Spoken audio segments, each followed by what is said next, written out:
સુરતના ઓલપાડમાં 155 વિધાનસભામાં મેગા સ્વચ્છતા અભિયાન હાથ ધરવામાં આવ્યું છે। તો 155 ઓલપાડ વિધાનસભાના ધારાસભ્ય અને વન પર્યાવરણ મંત્રી મુકેશ પટેલે લોકોને પોતાના વિસ્તારમાં સ્વચ્છતા રાખવાની અપીલ સાથે કહ્યું હતું કે જાહેરમાં કચરો નાખશો તો દંડ વસૂલવામાં આવશે, છતાં નહીં માને તો નળ અને વીજળી કનેક્શન કાપી નાખવામાં આવશે।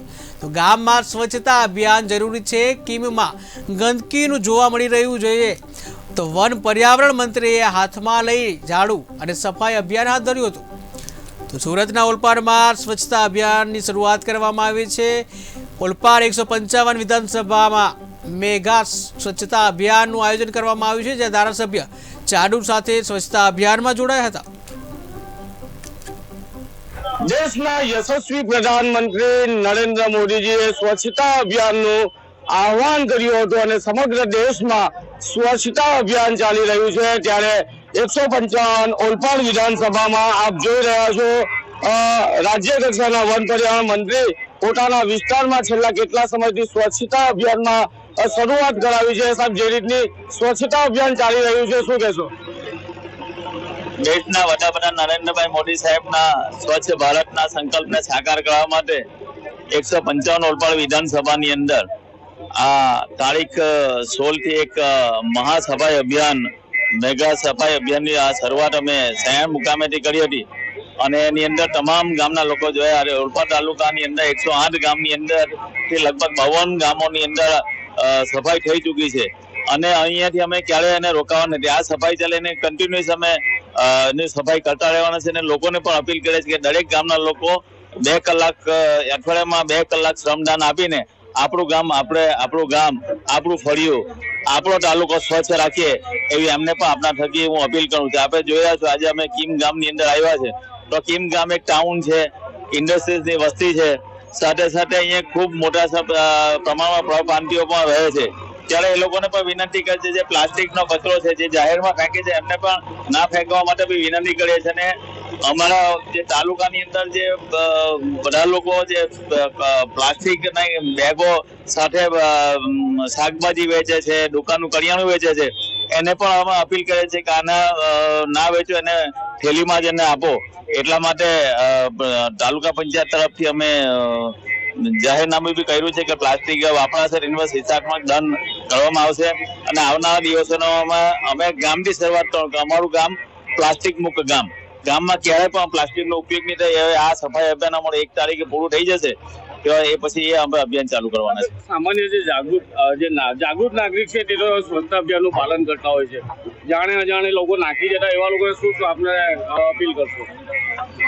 હું એ જ અપીલ કરવા માંગુ છું જાણતે અજાણ્યા લાખી જતા જે લોકો છે એને અપીલ હોય છે પંચાયત તરફથી તમામ સુવિધાઓ આપવામાં આવી છે, એમનો સમય પર એનો ટેમ્પો આવે છે। તો તમારો જે કચરો છે એ તમારા ડસ્ટબિનને રાખીને જ્યારે પંચાયતની ગાડી આવે છે ગાડીમાં સીધા ડમ્પ કરજો। પંચાયત એમની વ્યવસ્થા પણ અને અલાયદી વ્યવસ્થા કરી છે ત્યાં કચરાનું સેગ્રીગેશન થશે અને એ કચરાનો નિકાલ પણ પંચાયત કરશે। રાજ્ય કક્ષાના વન પર્યાવરણ મંત્રી જાતે હાથમાં ઝાડુ લીધું છે અને તેઓ સાફ સફાઈ અભિયાનમાં જોડાયા છે। આપણી સાથે ગામના સરપંચ છે, આપણે એમની સાથે વાત કરીશું।